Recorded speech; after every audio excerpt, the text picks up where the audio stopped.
우리가 첫 경기 이라크 0대0으로 비겼습니다. 네. 두 번째 최종에서 중요하죠. 이제 이 경기 잘못되면 정말 벤투 감독 어떻게 될지 모르는. 네.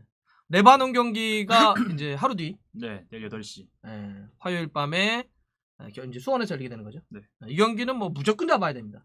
네, 뭐 내용도 내용이지만 일단 결과를 놓치게 되면 정말 큰일 날 경기인데, 일단 오늘은 그 경기에 대한 이야기를 할 텐데, 포커스를 요게 지금 바로 올라온 따끈한 게 하나 있습니다. 많은 분들이 얘기를 하고 계시는 문제인데, 요 고리로 해서 한번 이야기를 한번 해보겠습니다. 해결을 하고 싶고 책임감을 갖고 있다. 뭐 당연한 얘기지만 승리하려면 골을 넣어야 하고, 또 골을 넣으려면 슈팅을 당연히 많이 때려야겠죠. 본인도 잘 알고 있어요. 네. 팬들이 항상 말하잖아요. 그 대표팀 A매치 뛸 때마다 손흥민 선수에게 제발 슛 좀 때려라. 양보하지 말고 직접 때려라. 경기장에서 좀 더 고쳐 나가겠다는 표현까지 썼거든요. 네. 이거 워딩 그대로죠. 고쳐 나가겠다. 내가 한번 고쳐 나가겠다. 근데 이제 이런 이야기를 왜 했나 놓고 보면, 일단 이라크 경기 제가 수치만 좀 말씀드릴게요. 손흥민 선수가 유효슈팅을 하나도 못 때렸습니다. 네. 그다음에 벗어난 슈팅 하나, 그다음에 블록된 슈팅이 하나 있어요. 근데 그 블록된 슈팅은 이제 슈팅으로 치지 않는다고 한다면 슈팅이 그냥 벗어난 슈팅 하나 못 때렸고, 대신에 그 키패스, 동료들의 결정적인 기회를 만들어줬던 키패스는 2개를 했어요. 그러니까 마치 약간 플레이메이커와 같은 역할을 했다라고 보여지는 거죠. 네. 근데 이게 이제 제가 요거도 하나 보여드릴게요. 손흥민 선수의 지난 이라크와의 경기 히트맵입니다. 약간 좀 왼쪽에 치우쳐 있죠. 약간 윙의 느낌 좀 더 강한 히트맵이고, 박스에 들어간 것은 그렇게 많지는 않은 것 같아요. 그렇죠? 이 히트맵을 보면은 좀 속상한 게 가장 빨간 곳이 코너 플래그예요. 이제 코너킥 찬. 코너킥 찰 때 공을 제일 많이 건드린 거예요. 예. 토트넘 이 A매치 직전에 해리케인하고 동시에 뛰었던 똑같은 조건을 맞추기 위해서, 왜냐하면 해리케인 황의조, 그래서 이 조건을 맞추기 위해서 제가 직전 경기를 가져왔어요. 이게 이제 와포드와의 경기 때 해리케인하고 동시 선발 뛰었을 때 히트맵인데, 확실히 왼쪽보다는 좀 더 위쪽에 있죠. 상대적으로 위쪽에 가 있고, 박스 안에 진입하는 숫자도 좀 더 많이 있고, 넓게 퍼져 있고, 좀 더 가운데를 포함을 해서 그렇죠, 고르게 좀 돼 있습니다. 그러니까 이제 이런 걸 보면서 저는 이제 그런 댓글이 하나 있더라고요. 저기 손흥민 선수에게 좀 전달을 좀 하나 해주세요. 대표팀 다들 열심히 뛰긴 하는데 손흥민 선수보다 더 슈팅을 잘 때리는 선수는 없으니까 기회가 나면 패스보다 직접 좀 마무리 좀 해달라, 그런 댓글이 있더라고요. 그러니까 손흥민 선수의 가장 큰 강점이라고 한다면 폭발적인 스피드로 치고 들어와서 오른발 왼발 가리지 않는 슈팅, 이거야말로 정말 그 한국 축구의 역사를 통틀어서 최고라고, 양발에 따른 슈팅 능력. 근데 이런 게 이제 손흥민 선수가 가장 좋은데 왜 대표팀에서 이런 게 나오지 않느냐. 근데 유독 이번 경기만 그런 것이 아니라 제가 좀 봤어요. 손흥민 선수가 지난 6월, 최근에 넣었던 게 언제냐면 지난 6월에 레바논과의 2차 예선 때 골을 넣었습니다. 근데 그것도 페널티킥. PK 골이었고, 그 골이 A매치로 따지면 7경기 만에 나온 골이었고, 손흥민 선수의 기간으로 따지면 1년 8개월 만에 나온 골입니다. 그다음 벤투 감독 체제가 돼서 A매치를 손흥민 선수가 그것만 딱 잘라서 놓고 보면 22경기를 치렀어요. 벤투 감독 아래서 4골 넣었어요. 그러면 경기당 0.18골이거든요. 이거는 지금 프리미어리그에서 200경기 뛰면서 72골 넣은 거에 한 절반 정도 수준밖에 안 돼요. 그래서 저희가 손흥민 선수가 왜 이렇게 슈팅을 대표팀에 와서는 아끼는 건지, 아니면 다른 어떤 이유 때문에 좀 적게 때리는 건지, 그럴 수밖에 없는 건지, 요 이야기를 한번 해보려고 합니다. 일단은 어떠세요? 왜 이런 현상, 이런 결과가 나올까요? 뭐 다들 잘 아시겠지만 토트넘 손흥민과 국가대표 손흥민은 좀 제가 봐도 다른 사람인 것 같은 그런 얘기 많이 그런 해요. 느낌으로 정말 역할도 다르고 슛을 많이 아끼는데, 일단 단편적으로 겉으로 드러나는 걸 봤을 때는 토트넘 경기는 상대팀이 11대 11이잖아요. 상대팀 수비수들이 막을 사람이 너무 많아요. 손흥민 말고도 케인도 막아야지, 토트넘 막아야지 해서 손흥민에게 상대적으로 기회가 많이 나오죠. 분산시켜주는. 근데 대표팀에 오면은 이라크 선수들이 뭐 상대팀 이라크든 레바논이든 어떤 팀이든 손흥민한테 일단 2명이 기본적으로 붙잖아요. 붙죠. 근데 물리적으로 슛을 할 수 있는 기회가 적은 거는 인정을 해요. 근데 그렇다고 90분, 그건 인정한다. 네, 그건 인정해요. 그렇다고 90분 내내 슛 찬스가 안 나오냐? 그건 또 아니잖아요. 이번 이라크전만 봐도 슛을 2개가 나왔죠. 전후반에 각각 하나씩, 위협은 없었지만. 근데 후반전이나 전반전에도 분명히 슛 타임이 있었어요. 네. 손흥민 선수가 좋아하는 그 앵글 있죠. 네, 그렇죠. 딱 중앙으로 치고 들어서 ZD 가마차기. ZD. 그 후반전에 정말 왼발로 기가 막히게 때리기 좋은 게 나왔어요. 맨시티전에서 넣은 골처럼. 근데 그 상황에서 패스를 하더라고요. 맞아. 그래서 사람들이 왜 저기서 안 도대체 때리지? 왜? 다른 상황에서는 네. 오케이 밀집됐거나 아니면 동료에게 좀 더 좋은 각이 열렸다고 생각할 때도 있었겠지만 아니 저기서는 좀 때려볼 만한데. 근데 그 장면에서 심지어 동료 선수들도 손흥민이 때리겠지라는 생각으로 받을 준비가 안 돼 있는 거예요. 그러니까 그런 공- 디테일을 보셨구나. 네, 그러니까 공이 오니까 날 왜 줘? 이렇게 해서 슛이 연결이 안 됐어요. 그 장면이 있었군요. 네. 만약에 그 보는 사람들도 저건 손흥민 슈팅 존이다, 슈팅 각이다 할 정도면은 동료들은 더 잘 알잖아요. 그렇죠, 알죠. 접고 수비수 비어 있으면 무조건 때려서 어디로 찰지까 다 알아요. 그렇죠. 우리도 예상이 되죠. 네, 우리도 예상되고 보는 사람 다 예상되고 선수들도 다 예상이 되는데 정작 본인이 슛을 안 때리고 패스를 하니까 받는 사람이든 아니면 그다음 연계 플레이를 할 선수들이든 준비가 안 돼 있었어요. 오히려 안 때리는 것만 그러니까 아무튼 뭐 되게 안 좋은 상황이 됐죠. 그런 게 반복되다 보니까 손흥민 선수도 이제 알겠다고 이제 말을 했죠. 이번 경기 끝나고 그러니까요. 슛을 아끼지 않겠다고. 이게 계속 그랬던 것 같아요. 지난번 대회 때부터 제가 보면서는 대표팀에 와서는 주는 모습, 약간 내려와가지고 자꾸 이제 황의조나 누구에게 주는 모습들을 많이 하더라고요. 이제 이영표 강원 대표이사님께서 런던 가서 이제 손흥민 선수랑 인터뷰를 한 장면이 있는데, 맞아요. 예. 근데 거기서 이제 본인이 털어놨어요. 주장원장을 차기 전에는 내가 골 찬스 나면은 내가 골 넣고 하는 마음이 있었는데 주장원장을 차고 나니까 그러니까 대표팀 주장이라는 공식적으로 주장 자리를 얻게 되니까 슛보다는 동료를 도와줘야겠다는 마음이 커서 슛을 아끼게 되더라. 아낀다는 표현보다는 동료를 도와주겠다라는 마음가짐이 생겼대요. 뭐 아시안 게임 때야 황의조 선수가 워낙 절정이었으니까 주는 대로 다 넣었으니까 그거는 맞아요. 인정을 해요. 거기서는. 네. 근데 아시안컵에서도 우리나라가 8강에 떨어졌는데 그 당시 뭐 중국전이라든지 뭐 카타르전 이런 걸 보면은 슛을 너무 아꼈어요. 이 얘기를 많이 하시더라고요. 정말 누적대에 와서 그래왔다. 뭐 EPL이나 챔스 보면은 중거리 빵빵 때리고 앞에 수비수가 있든 없든 막 때리잖아요. 과감하게. 네. 네. 근데 그런 마음은 그러니까 토트넘에서는 부담이 좀 덜할 수 있겠죠. 주장이 아니니까. 그럴 수도 있죠. 네, 심리적으로. 자기는 그 역할만 해도 다른 선수가 또 받쳐주는 것도 좀 있겠죠. 네. 일단 손흥민 선수 입장에서 보자면 그런 건 있을 것 같아요. 그러니까 사실 밀집을 굉장히 많이 하는 건 사실이잖아요. 네. 아시아 지역 예선에서 음. 대한민국 대표팀을 만나면 밀집을 수비를 많이 하거든요. 그러니까 여기서는 사실 솔로 플레이를 너무 많이 해버리게 되면 네. 부상이라든지 아니면 플레이가 막힐 위험들이 있어서 좀 더 쉽게 패스를 많이 하라고는 해요. 예를 들면 프리미어리그 같은 경우는 토트넘을 상대로 해서 수비하는 팀도 있겠지만 네. 프리미어리그가 무슨 이제 아시아 지역 예선하는 것처럼 완전히 뭐 다 내려가서 수비하고 이런 경우는 별로 없거든요. 그렇죠.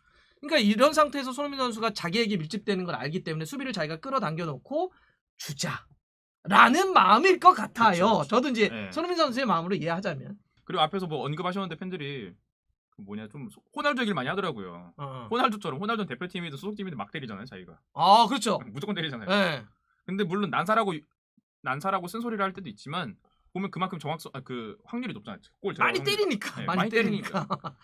숫자적으로 많이 때려버리니까. 사실 그리고 스트라이커는 때리라고 얘기하거든요. 그럼요. 진짜 모든 감독들이 때려라. 음. 때려야 굴절이건 모근간에 들어가지. 때리지 않으면 어떻게 되냐. 근데 지금 우리 대표팀에서 손흥민보다 슈팅 잘 때린 사람 없어요. 없죠. 그건 아주 객관적인 거잖아요. 프리미어리그에서도 최고인데. 그렇죠. 슈팅력. 그렇죠. 오른발 왼발. 네. 근데 그런 선수가 지금 아시아 예선 와가지고 슛을 아낀다는 거는 팀에 너무 손해되는 것 같아요. 또 하나는 손흥민 선수의 어떤 주변에 있는 선수들이 조금 더 사실 이 손흥민 선수가 그렇다면 역으로 좀 더 어그로를 끌어서 손흥민 선수가 들어갈 수 있는 공간을 좀 찾아줘야 되는 것도 있는 것 같은데 그런 의미에서는 황의조 선수가 최근 경기들에서 조금은 좀 더 터졌으면 좋겠는데 이런 것도 좀 있잖아요. 그렇죠. 황의조 선수가 인터뷰 또 직접 또 다 체크하고 들어오시고. 네네네 방금 기자회견 마쳤는데 황의조 선수를 보면은 아시안 게임부터 지난해까지는 절정이었어요. 너무 좋았죠. 2강까지 해서. 네. 아시안 게임부터 지난해까지. 물론 그 전에 J리그에서도 대단했지만 성남에서도 네네네. 마찬가지고. 근데 절정으로 오다가 최근 한 반년 사이에 폼이 확 꺾인 것 같아요. 특히 이번 도쿄올림픽 다 보셨잖아요. 그러니까요. 황희 선수가 골도 뭐 넣긴 했지만 페널티킥 지분이 높았고 뭐 멕시코전 마지막에 뭐 만회골 그런 거 넣긴 했지만 확실한 거는 황희 선수가 폼이 떨어졌어요. 그럼 이런 것도 좀 문제 있는 것 같아요. 황의조 선수가 약간 컨디션에 그런 좀 문제가 있다고 한다면 플랜 B라는 걸 써서 다른 공격수 어떤 유형을 써서 그걸 또 변화도 줘보고 그래서 황의조 선수에게는 약간의 휴식과 자극 또 그러면서 상대에게는 어떤 변화를 통한 어떤 혼란 뭐 이런 걸 좀 줄 수 있어야 되는데 그렇게 플랜 B를 쓸 수 있는 어떤 이 공격 자원이 좀 부족하다는 것도 그렇죠. 결과적으로 좀 고민이 되지 않을까. 이제 감독님들 보면은 감독님의 이 선수 감독님의 지도 역량을 평가할 때 정말 높이 평가하는 것 중에 하나가 플랜 B, 플랜 C가 탄탄하냐 그렇죠. 이걸 많이 보잖아요. 뭐 플랜 A는 어떤 팀이든 플랜 A는 다 잘해요. 베스트 라인업이니까. 그럼 그 다음에 이제 누군가 부상을 당했거나 퇴장을 당했거나 아니면 소집이 못 됐으면은 뭐 막히거나 하면은 새로운 카드를 꺼내서 계속 상대를 괴롭혀야 하는데 우리나라는 황의조 말고는 플랜 B가 없어요. 네. 그래서 이번에 저는 항상 대표팀 명단 볼 때마다 속상한 게 명단을 23명 한 경기 엔트리가 23명이에요. 근데 벤투 감독님은 그 경기를 뽑을 때 26명 뽑아요. 맞아요. 3명을 더 뽑겠다. 네. 이 안에서 더 이제 그때그때 명단을 바꾸겠다 이 얘기인데 거기까지는 좋아요. 항상 그냥 공격수는 2명만 뽑아요. 스트라이커를. 포워드라고 해서 FW 자리에 2명만 뽑고 손흥민도 미드필더로 분류하고 손흥민도 MF로 그러니까 발표할 때 MF로 되어 있어요. 황희찬도 MF로 되어 있어요. 맞아요. 그럼 FW 2명이 누구냐? 황희조는 무조건 북박이죠. 네. 좋아요 여기까지. 근데 저번에는 뭐 김신욱 선수가 들어왔었고 이 자리에. 근데 이번에는 김신욱 선수가 안 오고 조규성 선수가 들어왔어요. 맞아요. 조규성 선수가 아직 평가할 수가 없죠. A매치를 못 뛰었으니까 이라크전에서. 근데 이 선수를 플랜 B로 쓰려면은 기존에 뭐 연습을 한 게 있거나 아니면 조금이라도 뭐 기회를 주면서 팀에 녹아들 시간을 줬어야 되는데 이번 이라크전 황희조 선수가 90분을 뛰게 했어요. 이것만 놓고 봤을 땐 플랜 B가 없는 거죠. 또 저런 것도 있는 것 같아요. 사실 이제 손흥민 선수가 그러면 자꾸 내려와서 플레이메이커를 한단 말이에요. 그 이야기는 왜 내려올까를 우리가 질문을 던져야 되잖아요. 왜 내려오지? 그러면 볼을 주는 게 약하니까 내려와서 자기가 볼을 직접 주려고 하는 거예요. 그러면 그 2선의 공격 라인들이 지금 당장만 놓고 보더라도 남태희, 멘트 감독 일단 좋아하는 스타일입니다. 네. 근데 남태희가 햄스트링 부상 때문에 지금 이제 소집 해제됐어요. 네.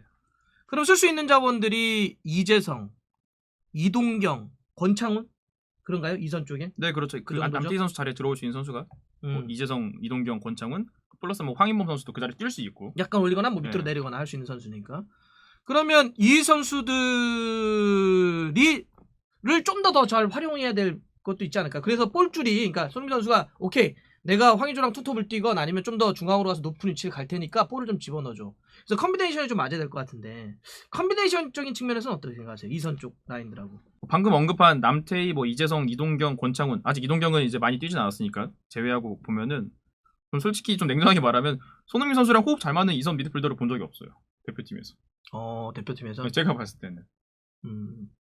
뭔가 이렇게 막 옆으로 치고 가거나 뭐 하거나 하면은 알아서 길목으로 패스를 주든 아니면 반대로 손흥민 선수 공을 받고 2차 동작을 이어가든 해야 되는데 그렇게 만족스러운 그런 플레이를 본 적이 없거든요. 그러니까 다시 말하면 손흥민 선수가 그 역할을 하니까 뭐 그럴 수 있겠지만 이 선수 중에서 어떤 선수가 기대되냐고 하면은 저는 오히려 경기 안 뛴 이동경 선수가 가장 기대돼요.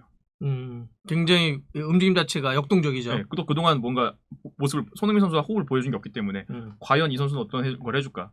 근데 그 말인즉 기존 선수들은 그렇게 크게 손흥민 선수에게 크게 도움을 준 적도 없고 도움을 받은 적도 없다고 저는 냉정하게 생각을 해요. 이게 제가 왜 이게 되게 중요한 문제냐면 우리가 기본 전제를 아시아 지역 예선에서 물론 뭐 이란을 만나면 이란이 우리를 상대로 해서 뒤로 물러나지 않아요. 그렇죠. 이란은 정말 서로 그냥 싸우는 건데 근데 이제 이런 이라크나 레바논은 약간 밑으로 내려갈 수밖에 없거든요. 그러면 이제 밀집 수비에 대한 파해법을 얘기를 하잖아요. 여러 개가 있어요. 여러 개가 있습니다. 파해법은 그냥 우리가 전술 론에 입각하면 근데 나머지 다 잘라내고 크게 두 가지가 있는데 하나가 이제 측면 쪽으로 벌려야 돼요. 수비를. 아니면 가운데를 깨는데 어떻게 깨냐면 솔로 플레이가 아니라 2자 연결, 3자 연결, 4자 연결을 끊임없이 하는 거예요. 원터치로. 그러니까 이게 밀집 수비를 깨는 데 있어서 이런 다자 간의 연결이 굉장히 중요한 옵션입니다. 이게 아니면 사이드를 공략하면 돼요. 이게 안 되면 그래서 저는 예를 들어서 이번에 이동준과 같은 선수들을 뽑아서 사이드로 오히려 벌렸고 그게 이제 벤투의 플랜 A는 다자 연결이에요. 뭔지 알겠어요. 보면 하는 게 뭘 하고 싶은지 알겠고 그래서 그런 이제 연결을 시도하는데 안 됐을 때는 오케이 그러면 한번 측면 쪽으로 벌리자라고 하는 플랜도 좀 있으면 좋겠다는 생각이 듭니다. 그랬을 때는 아예 그냥 와일드하게 좀 펼쳐 들어가는 선수들 그래서 이제 싸워주는 선수들 그랬을 때는 측면 쪽에서 빠른 돌파 가운데서의 뚝배기 이런 유행을 두 번째 옵션 정도는 26명 정도 뽑았다고 한다면 저는 괜찮지 않을까 좀 싶긴 해요. 그렇죠. 네. 그래서 저는 2선 쪽에 있는 선수들이 지금 잘 맞는가 왜냐하면 이거를 밀집 수비 계속 얘기를 하니 이걸 깨려면 손흥민, 황의조와 함께 2선이 계속 그런 다자 연결을 해야 돼요. 2자, 3자, 4자 연결들 계속 해야 되는데 딱 보면 와 하는 장면들이 좀 더 나와야 돼. 와 이렇게 연결을 하네. 그래서 마지막 피니시는 잘 안 되더라도 와 상대도 몇 번 하다 오우 씨, 이런 장면들 나와야 되는데 그러지 않아가지고. 근데 또 저는 손흥민 선수가 슈팅 그런 것도 있지만 아까 말씀하신 이선 선수들, 동료 선수들 혹은 황의조 선수나 이 선수들 다 같이 슛을 좀 때렸으면 좋겠어요. 공이 왔을 때 자기한테. 다 때려라 일단 좀 제발. 일단 본인에게 그러니까 손흥민 선수가 슛을 안 때리는 거는 아쉽다는 거는 네네. 슛을 잘 때리는데 안 때리니까 아쉬운 거지. 네. 전체적으로 봤을 때 대표팀 전체적으로 슛이 많이 부족해요. 아 맞아요. 근데 뭐 이재성도 중거리 슛 때릴 수 있고. 그러니까 전체로 좀 때려봐라 좀. 때려봐라. 그래야 뭐든 나오지 뭘 때리지도 않고. 저는 이 경기 이라크전 보면서 그 생각 들었어요. 그래서 허정무 지금 단장님이죠. 대전 단장님은 허정무 해설위원이 해설하신 거 아시죠? 알죠. 슛. 무슨 하프라인에서 공 잡고 있는데 코너킥 앞에서 공 잡고 슛. 자 이거 허정무 단장님 보셨으면은 극대노하셨을 거예요. 물론 보셨겠지만 대노했다. 슛을 안 때리니까. 저 그때 현장에 있어 그 이라크전에서 기자석에서 이렇게 보면서 기자들끼리 그런 말 했거든요. 슛 때리면 벌금 있나? 그러니까 하도 안 때리니까. 하도 안 때리니까. 왜 그러지? 그런 의미에서 저는 조규성 선수가 레바운드에 좀 나와서 짧게라도 나와서 뭘 보여줬으면 좋겠어요. 막 밀어버리고 막. 조규성 선수는 슛 욕심 진짜 많거든요. 공격수로서 당연한 얘기지만 박스 안에서 공 잡으면은 패스할 생각 안 하고 일단 슛부터 생각하는. 옛날 최영수 감독님 말씀하신 것처럼. 근데 또 막 그게 슛 욕심 내가지고 몇 번 때렸는데 못 넣으면 막 또 사람들이 막 욕하니까 또 자신감 내려갈 수도 있지만 그런 거 아니야 또? 근데 지금만큼은 여기 있는 분들은 약속해 주셔야 돼요. 공격수들이 슛을 난사하거나 뭐라도 욕하지 않기. 어쩌면 여기 있는 분들은 그 약속을 하자 우리. 약속해야 돼. 진짜. 예. 약속. 우리 맨날 슛 안 때린다고 그랬는데 이제 그래서 선수들이 오케이 그럼 때려보겠습니다. 때렸는데 또 왜 난사하냐 너는 무슨 능력이 있냐 이러지 말자. 하나만 요구하자. 네. 이라크전 답답한 게 슛을 안 때려서 답답했으니까 레바운드는 딱 약속을 하는 거죠. 이제 제발 슛 오케이. 거기까지만 이번에 요구하자. 딱 약속을. 슈팅 많이 때리기. 뭐. 네. 근데 레바논 경기는 진짜 이겨야 되려면 슈팅 때려야 돼요. 아까 손흥민 선수도 얘기했지만 이기려면 때려야지 뭐. 뭐 상대가 미쳤다고 자책골 넣어주지 않잖아요. 슛 없이 이길 수는 없잖아요 우리가. 무조건 슛을 해야 되고. 미쳤다고 자책골 넣어주자. 우리가 넣어야 된다. 1인당 3개 이상씩 때려라. 1, 2선은 1인당 3개씩. 수비수는 김영건, 김민재 이제 이 2명 키 크니까 슈팅 안 하면 복귀 안 하는 거예요. 코너킥 나올 때까지 계속 골대. 앞에 공격하러 가면 일단 슈팅 하나씩 하고 와라. 예, 그렇게.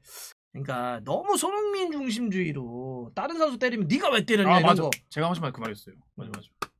워낙 손흥민 선수가 뭐 슈팅을 잘 때리고 골을 많이 넣는 선수니까 하는데 하지만 아까도 얘기했지만 분산시키기 위해서라도 다른 선수도 때리고 또 함께 때려야 나중에 결과적으로도 손흥민 포함해서 다 골을 많이 넣는 건데 다른 선수가 슈팅 때려서 못 넣었을 때 그렇게 지적하는 건 아닌 것 같아요. 아니 슈팅도 손흥민보다 못 때리면서 왜 때렸냐.